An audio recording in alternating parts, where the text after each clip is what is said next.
A injustiça está por toda parte por onde olhamos, talvez até no espelho. Aqui está Nancy DeMoss Wolgemuth. O fato é que não apenas você e eu somos tratadas injustamente, oprimidas por outros às vezes, mas todas nós também somos opressoras.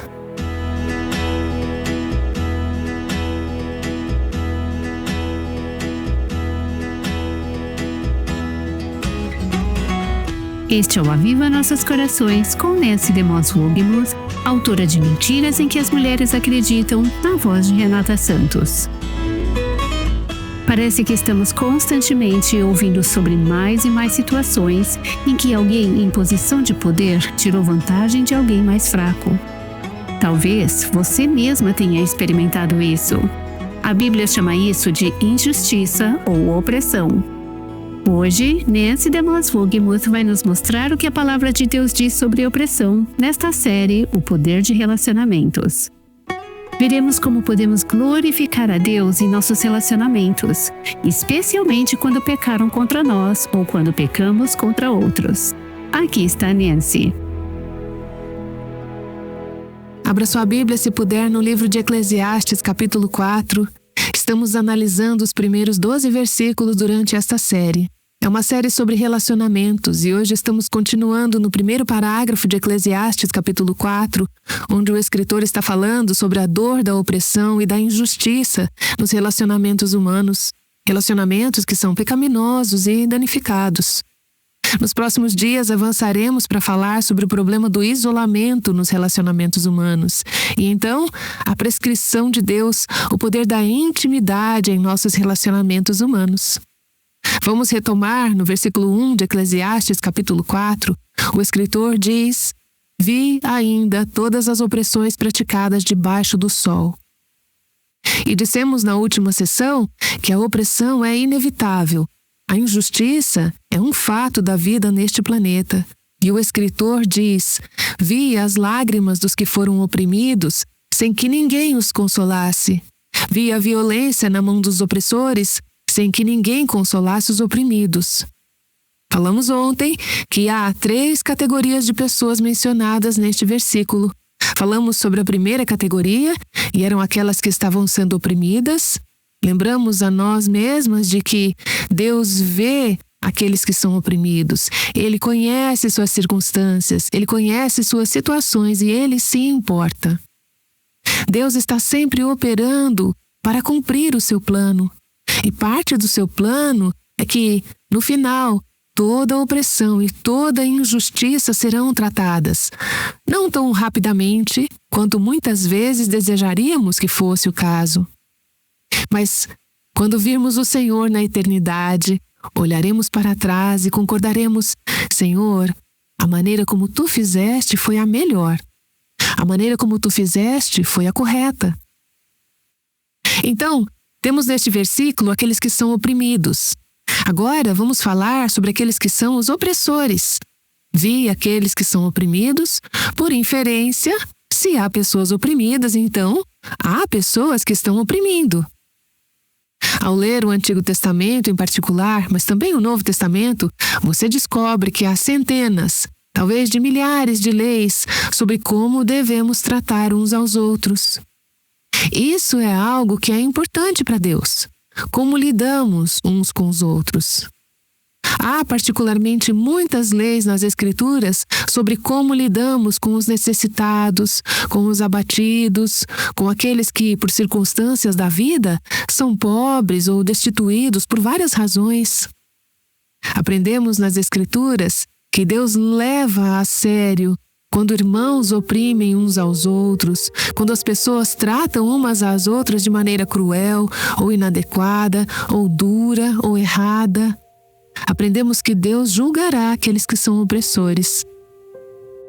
Há várias categorias específicas, principalmente no Antigo Testamento, nas quais Deus enfatiza os tipos de pessoas oprimidas com as quais Ele se preocupa e com as quais realmente se importa se nós as oprimirmos. Fala dos pobres, das viúvas, dos órfãos, daqueles que trabalham para nós, empregados, dos nossos vizinhos, das mulheres, das crianças e outra categoria, prisioneiros.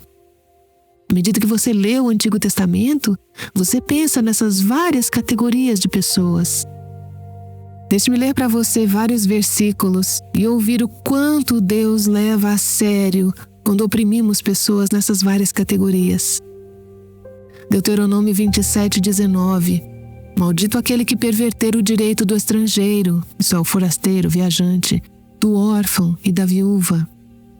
Essas são pessoas de quem Deus cuida e Ele diz que nós também devemos cuidar delas. Provérbios 22, de 22 a 23. Não roube o pobre, porque é pobre, nem oprima o necessitado no tribunal, porque o Senhor defenderá a causa deles e, ouça isso, e tirará a vida daqueles que os exploram. Você despoja o pobre? Deus diz, eu despojarei você. Não é uma coisa boa ser um opressor.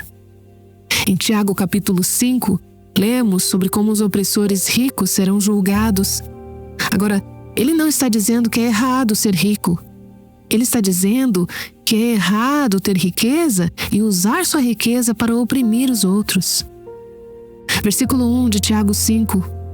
Escutem agora, ricos, chorem e lamentem por causa das desgraças que virão sobre vocês. Então ele passa a detalhar quais serão algumas dessas misérias. Mas ele diz por que essas misérias estão vindo, no versículo 4. Eis que o salário dos trabalhadores que fizeram a colheita nos campos de vocês e que foi retido com fraude está clamando. Vocês não pagaram as pessoas que trabalharam para vocês. Vocês as trataram injustamente. Esses salários estão clamando contra vocês. E o clamor dos ceifeiros chegou aos ouvidos do Senhor dos Exércitos. Deus está ouvindo os clamores do povo. Tiago diz que vocês têm prejudicado, que têm pecado contra, que têm oprimido. E então no versículo 9, eis que o juiz está às portas. Há juízo vindo para os opressores. Em grande parte da nossa cultura hoje, e até mesmo na nossa cultura evangélica, há muita conversa sobre como fomos oprimidos, como fomos vitimizados, como fomos prejudicados e como fomos feridos, como pecaram contra nós. E tudo isso é verdade. Mas o fato é que não apenas você e eu fomos tratadas injustamente, oprimidas por outros às vezes, mas todas nós também somos opressoras. Todas nós temos oprimido outros, temos pecado contra outros. Às vezes dizemos, bem, se não tivessem pecado contra mim, eu não teria pecado contra meu cônjuge, meus pais, meus filhos, meus amigos. Mas Deus não nos dá essa desculpa. Ele não nos responsabiliza por como outros pecaram contra nós. Ele apenas nos responsabiliza por como temos tratado e respondido àqueles que pecaram contra nós. Como oprimimos os outros? Bem, eu sei uma maneira que todas nós já fizemos isso, e é com a nossa língua. Menosprezando os outros, humilhando-os, rebaixando-os, fazendo comentários cortantes para ou sobre eles. Você tem oprimido seu marido recentemente? Você tem oprimido aquele filho que está irritando você? Você o tem oprimido com a sua língua? Oprimimos os outros com fofoca, com palavras rudes ou falsas, espalhando más notícias. Oprimimos os outros com nossas atitudes, nosso comportamento. Quando os tratamos de forma dura ou áspera, quando somos rudes ou iradas apenas em nosso espírito. Se você é como eu, você não precisa dizer uma palavra para oprimir alguém. Pode ser apenas um olhar, apenas uma maneira, um espírito em relação a outra pessoa. Podemos fazer isso dando aos outros o tratamento do silêncio. Você me feriu? Veja se eu me envolvo com você. Eu não vou falar com você, eu não vou me envolver. Vamos apenas falar sobre coisas superficiais, mas eu não vou deixar você se aproximar de mim. Estamos oprimindo os outros. Oprimimos os outros quando somos insensíveis às suas necessidades, quando estamos tão preocupadas e consumidas com o nosso mundo e as nossas necessidades, que não paramos para pensar em como essa outra pessoa está se sentindo, o que ela está enfrentando, como eu posso ministrar a ela. Oprimimos os membros da nossa família, cônjuges, filhos, pais. Oprimimos nossos colegas de trabalho, pessoas no mercado de trabalho. O Senhor tem me constrangido, enquanto tenho estudado esta passagem, sobre algumas das maneiras como eu oprimo pessoas que trabalham para mim, algumas das pessoas da nossa equipe que servem e são leais, amorosas e comprometidas, de maneiras em que eu não sou tão sensível às suas necessidades ou tão envolvida emocionalmente e espiritualmente em suas vidas como Deus gostaria que eu fosse. Isso pode ser opressivo. Podemos oprimir os outros em nossas igrejas.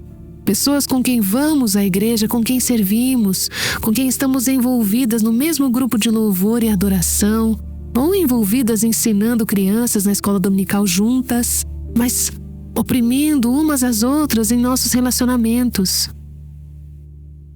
Eu gostaria de enfatizar que quando pecamos uns contra os outros, pecamos contra Deus. Quando eu peco contra você, como parte do corpo de Cristo, eu estou pecando contra o próprio Cristo. As Escrituras nos dizem que há um juiz. Ele está à porta. Esse juiz está do lado dos oprimidos. Veja, o poder vem de Deus. A passagem que temos analisado, Eclesiastes 4, diz: o poder estava do lado do opressor.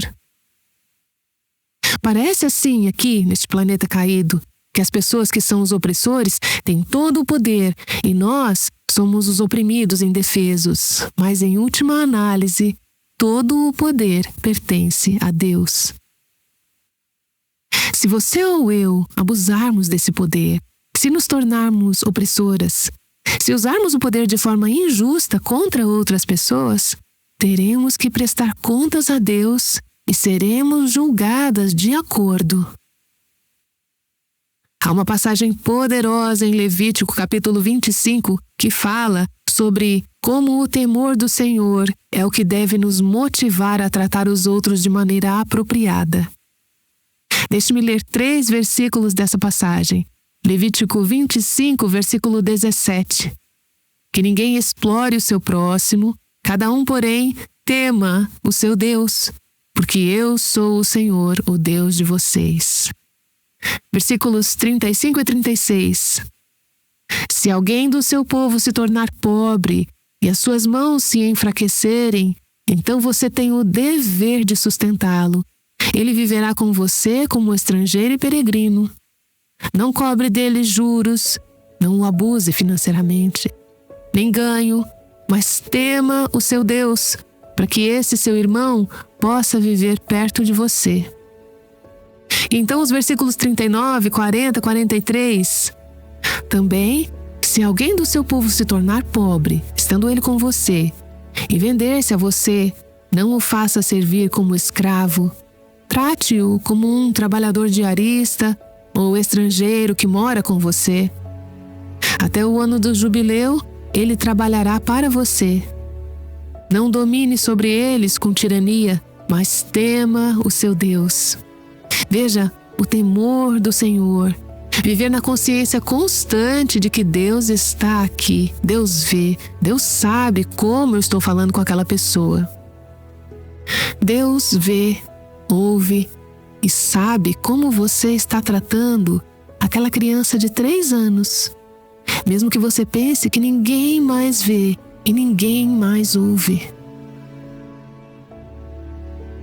Deus sabe como você fala com aquela sogra que te feriu. Mas Deus diz, se você viver no temor do Senhor, constantemente consciente de que Deus está aqui, Deus está ouvindo, Deus está vendo, Deus sabe o que está no meu coração em relação àquela pessoa, isso nos impedirá de maltratar aqueles ao nosso redor. O temor do Senhor não apenas nos motiva, mas o amor de Deus é o que nos motivará, o amor de Deus, a lei do amor. Assim somos desafiadas em todas as Escrituras a tratar uns aos outros da maneira amorosa, misericordiosa e bondosa com que Deus nos tratou, perdoando uns aos outros. Efésios 4:32. Perdoando uns aos outros como também Deus em Cristo perdoou vocês. A lei do amor, o temor do Senhor, essas coisas nos impedirão de maltratar os outros. Semana passada, enquanto eu me preparava para esta série, recebi um e-mail de uma amiga querida de longa data que havia ficado muito magoada por algo que ela havia compartilhado comigo e que eu compartilhei com outra pessoa e que, por razões que eu não havia pensado com cuidado suficiente, acabou voltando e realmente se tornou algo prejudicial para ela. E ela estava profundamente ferida. Enquanto Deus tratava com o meu coração, eu tive que voltar a ela e dizer: eu estava tão errada. Em certo sentido, o que eu estava dizendo era: eu oprimi você, eu pequei contra você, eu nunca deveria ter compartilhado aquela informação sem perguntar se estava tudo bem compartilhá-la com a pessoa a quem eu contei. E eu lhe disse: você poderia, por favor, me perdoar? E ela foi muito graciosa e disse: você está perdoada. Essa questão de reconciliar relacionamentos é tão importante. Você não pode estar bem com Deus se não estiver bem com as pessoas com quem você vive, com quem você vai à igreja, com quem você trabalha. Pode haver situações em que você não consegue acertar as coisas. E é por isso que Paulo diz no livro de Romanos, capítulo 12, se possível, no que depender de vocês, vivam em paz com todas as pessoas. Isso significa que, se houver uma ruptura em um relacionamento, certifique-se de que não seja sua culpa. Certifique-se de que você fez tudo o que era possível para lidar com a situação, para se reconciliar, para não ser a opressora da situação. Fica subentendido também, neste versículo, que não apenas há aqueles que são oprimidos e aqueles que são opressores, mas também há aqueles que são consoladores. Neste versículo diz: sem que ninguém os consolasse. Essa pessoa oprimida não tinha consolador. Mas podemos inferir que há pessoas que são chamadas para estar ao lado dos oprimidos, para consolá-los. Consoladores refletem o coração de Deus. Vemos em várias passagens da Bíblia que Deus sustenta os que caem. Salmo 145:14, o Senhor levanta os que estão prostrados. Isaías 61, 1 e 2 nos diz que Ele cura os quebrantados de coração e consola todos os que choram. Em 2 Coríntios, capítulo 1, versos 3 e 4, Ele é o Deus de toda consolação. Ele nos consola em todas as nossas tribulações. Então, quando consolamos os oprimidos, estamos refletindo o coração de Deus, que é um grande consolador. Ele é o Deus de toda consolação. Quando consolamos os outros, realmente nos tornamos canais da graça de Deus e da consolação de Deus para os outros. Ele consola outros por meio de nós. Ele encoraja outros por meio de nós. Ele anima outros por meio de nós. É por isso que é tão importante reconhecermos que precisamos uns dos outros. Somos parte de um corpo, somos parte de uma família e podemos ajudar a consolar aqueles que são oprimidos, como Deus faz. Precisamos lembrar também que Deus julga aqueles que ignoram os clamores dos oprimidos. As Escrituras dizem que, se você ouvir o clamor do pobre e o ignorar, quando você clamar em sua pobreza, Deus ignorará o seu clamor. Deus leva isso a sério quando ouvimos os clamores do coração daqueles que estão feridos, daqueles que são oprimidos, e viramos para o outro lado. Não damos atenção, não nos importamos, não nos envolvemos, assim como aqueles líderes religiosos passaram pelo samaritano ferido que estava caído à beira da estrada ali nos evangelhos. Portanto, Precisamos ouvir os clamores dos oprimidos. Pergunte a si mesma: há pessoas oprimidas ao meu redor? Eu posso te garantir que há. Então, peça a Deus que te mostre quem são essas pessoas e como Ele quer que você seja uma consoladora. Como Ele quer que você entre no mundo delas, entre na dor delas e faça parte de ministrar a consolação de Deus a elas. Nós consolamos ao nos importarmos, nós consolamos ao ouvirmos, nós consolamos ao estarmos presentes, mesmo que não haja nada que possamos fazer para mudar a situação deles. Muitas vezes consolamos apenas ajudando aquela pessoa oprimida a ver suas circunstâncias da perspectiva de Deus. No corpo de Cristo, na família de Deus, nunca deveríamos poder dizer o que é dito neste primeiro versículo de Eclesiastes 4. Eles não tinham consolador. Não deveria haver uma pessoa na sua igreja, não deveria haver uma pessoa na sua família que fique sem consolo. E a intenção aqui não é que você se sinta culpada, achando que isso significa que é sua responsabilidade consolar cada pessoa oprimida que esteja em qualquer lugar do seu caminho. Deus te mostrará se você tiver olhos para ver e ouvidos para ouvir. Deus te mostrará como você pode ministrar graça e encorajamento. Se todas nós fizermos isso, à medida que Deus estiver movendo nossos corações, à medida que Ele nos estiver tornando sensíveis a essas necessidades, então as necessidades serão supridas. Ao avançarmos para o versículo 2, nesta passagem, vemos a resposta humana, natural de Salomão à opressão, à vida debaixo do sol, à vida sem Deus. A resposta natural, a resposta humana, é de desespero. Versículo 2: Por isso considero mais felizes os que já morreram, mais do que os que ainda vivem. E ele está dizendo: é miserável ser oprimido, é melhor estar morto. E então o versículo 3: Porém, mais feliz do que uns e outros é aquele que ainda não nasceu e não viu as más obras que se fazem debaixo do sol. E ele está dizendo: melhor ainda é nunca ter nascido. Veja, a vida debaixo do sol, a vida sem Deus, é sem esperança, é sem sentido, leva ao desespero. É por isso que, se vamos ter relacionamentos saudáveis e íntegros, teremos que ter Deus na equação. Teremos que ter Deus nesses relacionamentos. Mas, sem Deus, ele diz, é sem esperança, é melhor estar morto, melhor ainda, nunca ter nascido. Agora o versículo 4. Deixe-me colocar isso como um parêntese, antes de avançarmos na próxima sessão para o próximo problema dos relacionamentos. No versículo 4, Salomão aborda um problema e uma questão relacional ligeiramente diferentes. Ele diz: Então vi que toda fadiga e toda habilidade no trabalho provém da inveja do ser humano contra o seu próximo. Também isso é vaidade ou futilidade, como algumas traduções dizem, e correr atrás do vento. Enquanto eu tenho meditado neste versículo, eu penso que parte do que ele está tentando dizer é que há, em muitas de nós, esse esforço para desempenhar, esforço para impressionar, esforço para ser tão boa quanto a próxima pessoa.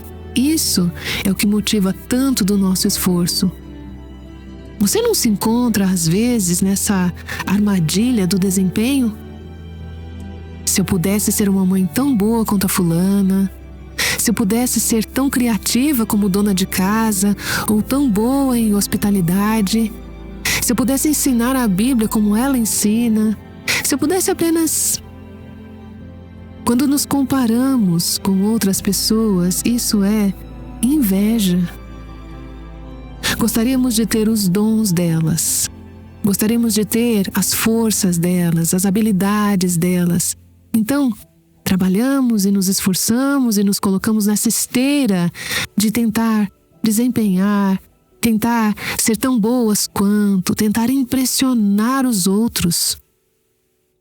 O que não sabemos é que aquilo que a outra pessoa faz parecer sem esforço, provavelmente ela está olhando para você e dizendo: se eu pudesse fazer tal coisa tão bem quanto ela. Nós realmente nos colocamos sob muita escravidão por esse esforço, esse trabalho e realização que procedem da inveja do nosso próximo. É a armadilha da comparação, um espírito competitivo, esse impulso por aprovação. Salomão diz: é futilidade, é sem sentido, é vaidade, é vapor, não dura. Não preenche aquele vazio no seu coração que está tentando ser tão bom quanto outra pessoa.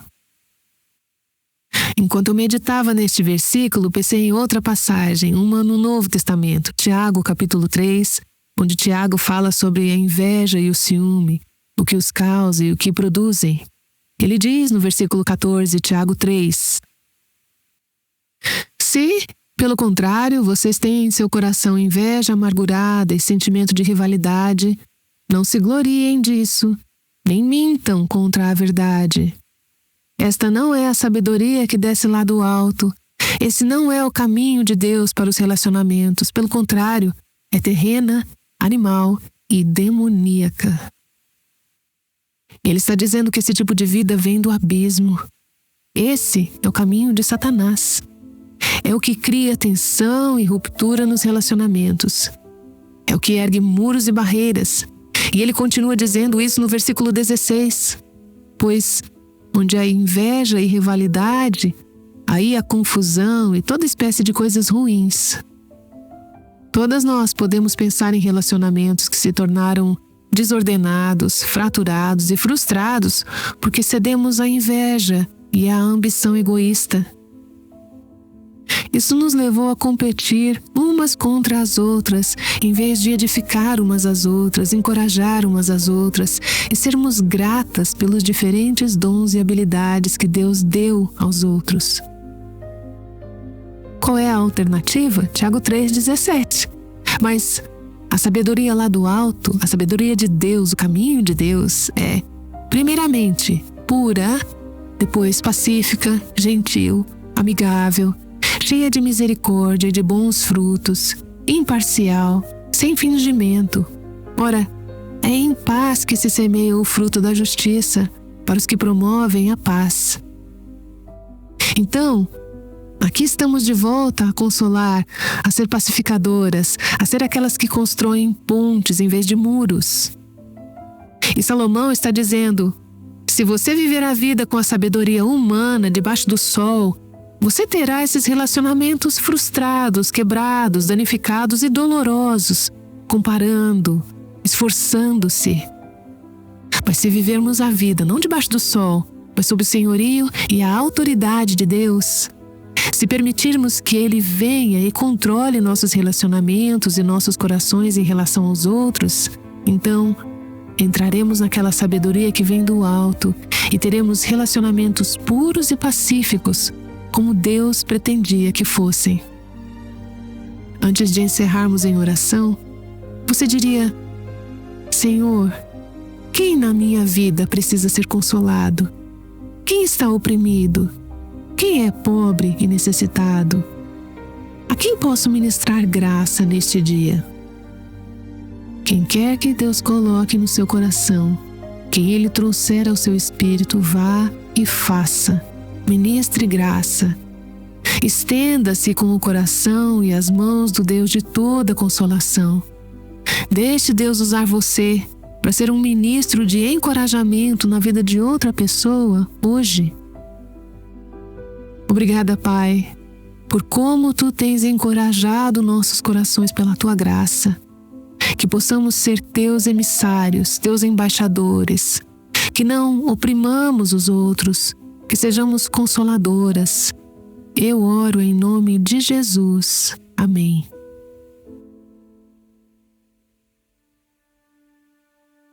Assim como Deus consola os oprimidos, nós também podemos consolar aqueles ao nosso redor. Espero que você tenha sido encorajada por essa mensagem de Nancy DeMoss Wolgemuth. Eu só quero dizer uma palavra a você se você estiver em uma situação de abuso ou experimentando opressão de forma extrema. Embora seja verdade que um dia Deus corrigirá todas as injustiças, e sou tão grata por isso, quero deixar claro: Nancy não está dizendo que você precisa simplesmente ficar passiva e não fazer nada se estiver em uma situação perigosa. Novamente, é aqui que relacionamentos saudáveis com os outros são tão importantes, pois você precisa buscar conselho sábio e piedoso.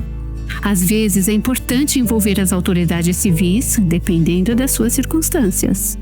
Agora, falando em relacionamentos, temos um recurso sobre amar as pessoas ao nosso redor.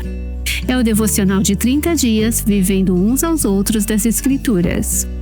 Este devocional examina mais de perto muitas das exortações da Bíblia relacionadas a como interagimos uns com os outros. É por isso que se chama Vivendo-os uns aos outros das Escrituras. Ele ajudará você a descobrir como compartilhar de maneira prática o amor de Deus com as pessoas na sua vida. Para receber esse livreto digital, você só precisa efetuar uma doação de qualquer valor por Pix ou cartão. Acesse a aba Doações aqui no nosso site para ver os detalhes de como fazer essa doação. Use o formulário de contato ou envie um e-mail para contato@avivanossoscorações.com e inclua o comprovante da doação e informe o livro digital que gostaria de receber. Visite nosso site para informações de como obter o livreto impresso. Clique no link aqui na transcrição ou visite avivanossoscorações.com. Sua alma já sentiu a dor da solidão? Acho que todas nós sabemos como isso é. Junte-se a nós amanhã, enquanto Nancy DeMoss Wogemuth nos mostra o que a palavra de Deus tem a dizer sobre a solidão. Aguardamos você aqui no Aviva Nossos Corações. O Aviva Nossos Corações é o ministério em língua portuguesa do Revive Our Hearts com Nancy DeMoss Wogemuth, sustentado por seus ouvintes e dedicado a chamar as mulheres à liberdade, plenitude e abundância em Cristo.